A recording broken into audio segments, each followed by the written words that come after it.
Bonjour et bienvenue dans cette nouvelle vidéo de mon défi devenir votre entraîneur pendant un an.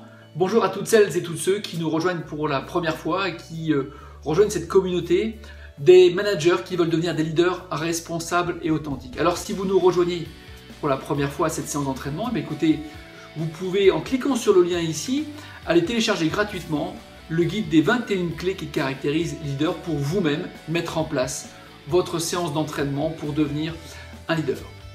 Aujourd'hui, la séance que je vous propose traite du thème du management des objectifs et des objectifs réalistes. Alors, vous êtes peut-être nombreux à vous poser la question de mais comment faire pour manager des objectifs réalistes? Comment faire pour dire à mon manager que je trouve les objectifs qu'il me confie plutôt irréalistes tout en lui montrant ma bonne foi? Et puis, comment motiver mes collaborateurs vers des objectifs qui me semblent irréalistes? Alors, dans cette vidéo, je vais vous proposer 4 clés, 4 conseils à mettre en œuvre pour manager dans la durée des objectifs qui seraient amenés à tendre vers des objectifs plus réalistes. Mais avant ça, je vous propose une minute de réflexion et de répondre à la question suivante. Pour vous, qu'est-ce que sont des objectifs réalistes? Qu'est-ce qui caractérise pour vous des objectifs réalistes? Alors, je vous propose de mettre cette vidéo sur pause quelques instants, de réfléchir en prenant une feuille et un papier, et puis une feuille et un crayon, pardon, et puis on se retrouve dans quelques instants. À tout de suite. Bien, alors je vous propose de mettre votre réflexion quelques instants au frigo. Parlons d'abord des enjeux. Il est clair que pour un manager à qui on attribue des objectifs assez ambitieux, d'un côté il va falloir montrer à son manager qu'on a soi-même une ambition pour tendre vers la réalisation de ces objectifs, et c'est pas simple parce qu'il y a forcément une image à renvoyer avec son manager. Et puis le second enjeu consiste à ne pas mettre son équipe dans le rouge, et comment donner envie, comment motiver les collaborateurs pour tendre vers ces objectifs. Alors, quelques éléments d'explication avant de vous donner cette méthode.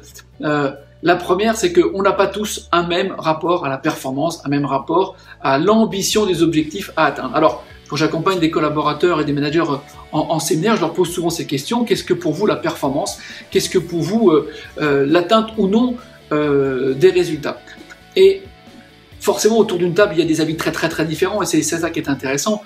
Vous avez ceux qui, pour atteindre une barre à 1m80, sont obligés de se mettre un défi à une barre à 2 mètres. D'autres, au contraire, pour atteindre un 80, ils vont commencer de manière très chirurgicale à 77, 78, 79, 80, 81. D'autres, au contraire, plus prudents, vont plutôt se fixer une barre à 1m60 et puis essayer de franchir 1m80.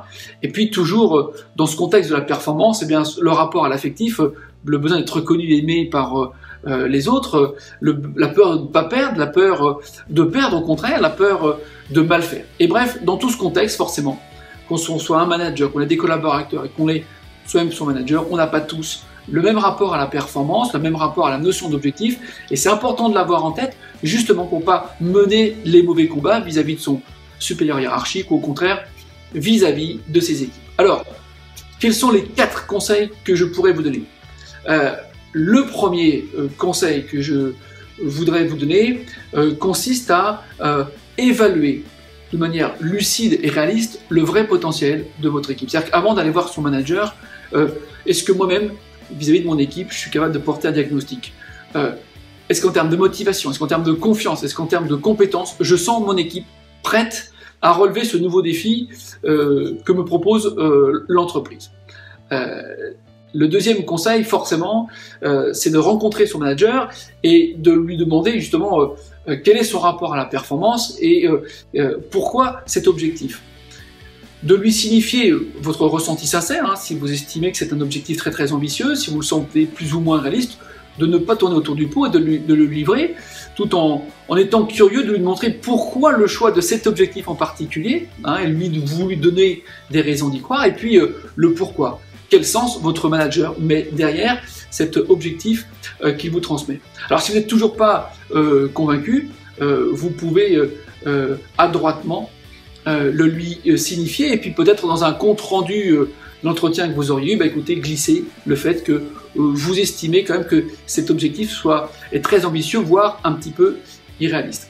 Puis enfin, 2 autres conseils, forcément, je vais devoir mettre en place avec mes collaborateurs un suivi et une mesure de la mise en œuvre et de l'atteinte et de la réalisation de ces objectifs. Cette mise en œuvre et ce suivi régulier avec mes collaborateurs sont autant d'éléments qui me permettront de nourrir, et c'est le 4e conseil, cette relation régulière avec mon manager que je vous invite à essayer de construire. Au plus vous verrez votre manager, votre supérieur hiérarchique régulièrement, au plus vous lui renverrez l'image de quelqu'un qui se met en mouvement pour atteindre des objectifs, même si vous les trouvez irréalistes. Et pour ça, lui demander d'avoir un protocole de rendez-vous régulier. Dans ce protocole, c'est lui montrer l'avancée de manière très concrète, très factuelle, très chiffrée des objectifs. Peut-être aussi lui soumettre les décisions que vous envisagez de prendre pour finalement positionner votre manager, non pas comme uniquement l'homme qui va contrôler, mais aussi l'homme qui va partager avec vous les décisions à mettre en œuvre. Et c'est une façon astucieuse de lui faire prendre conscience que peut-être il y a un décalage entre les objectifs à atteindre, les moyens alloués, et surtout, c'est une façon régulière de l'alerter au cas où soit les objectifs ne seraient pas atteignables dans les temps impartis, soit qu'il est nécessaire d'allouer de nouveaux moyens pour tenir ces objectifs, bref, de le mettre partie prenante dans les décisions, les co-décisions que vous allez prendre ensemble. C'est une façon peut-être pour lui à la fois de mesurer que vous êtes impliqué, votre professionnalisme, et lui aussi parfois de prendre conscience du décalage entre les objectifs qu'on s'était fixés et puis finalement la réalité concrète de l'exploitation de l'opération. Voilà, alors si malgré ces 4 conseils, vraiment votre manager ne veut pas entendre vos signaux d'alerte, alors au moins vous serez fixé, il ne veut pas, et là ce sera à vous de vous positionner, stop ou encore. Voilà, alors la séance d'entraînement que je vous propose cette semaine, elle est très simple, il suffit d'appuyer sur le bouton juste en dessous et de cliquer gratuitement la fiche bonne pratique, comment manager des objectifs réalistes, et puis de commencer à regarder où vous en êtes, de voir si vous êtes clair avec votre équipe, si vous êtes clair avec votre manager, si vous avez réussi à mettre ou pas en place ce protocole qui est de l'arbitrage, de la négociation et du suivi des objectifs auxquels vous travaillez.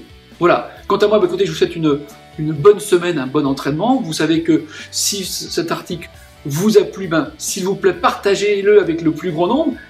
Likez la page Facebook, laissez un commentaire sur la page YouTube. D'ailleurs, le lien s'affiche juste en dessous pour rejoindre la communauté YouTube et la chaîne Entraîneur de Manager. Si vous n'avez pas encore rejoint la communauté, en cliquant sur le lien ici, vous pourrez vous abonner à la newsletter et puis télécharger gratuitement le guide des 21 clés qui caractérisent les leaders.